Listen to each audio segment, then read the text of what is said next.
elle ne s'est jamais exprimée publiquement sur le terrible accident de la route causé par son ex-mari Pierre Palmade.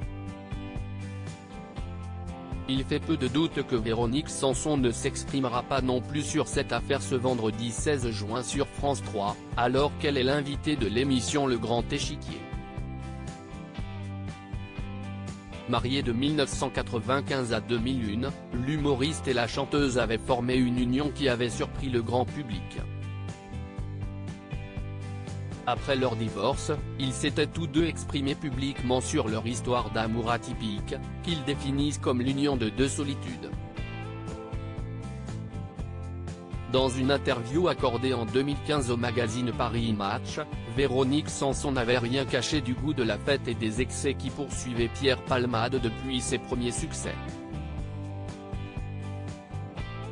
Je me suis aperçu que je ne pouvais plus suivre ces soirées qui duraient parfois jusqu'à 2 h du matin, avait expliqué l'interprète d'Amoureuse, une nuit sur son épaulé pour me comprendre. Je suis resté de plus en plus à Triel, Pierre à Paris. Et voilà, nous nous sommes séparés. Pierre Palmade, Muriel Robin, Michel Larocque, Véronique Sanson. Les femmes de sa vie et Véronique Sanson, à la fois punk et conventionnelle, nous avions envie de vivre ensemble, d'être ensemble et de partager, précisait Véronique Sanson dans cette même interview. De son côté, Pierre Palmade était revenu sur son mariage sur le plateau de l'émission de France 3 La Boîte à Secrets en octobre 2022.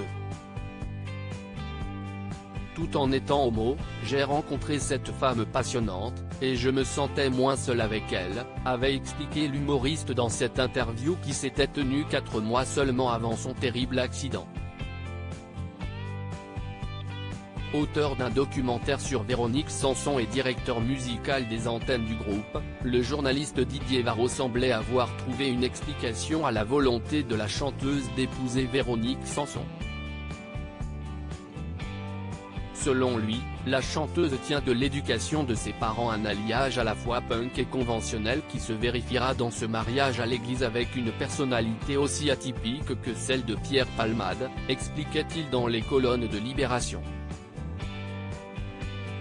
Un alliage qui ne permettra à cette union de ne tenir que 6 ans. Crédit photo, Bertrand Rindolph Petrov.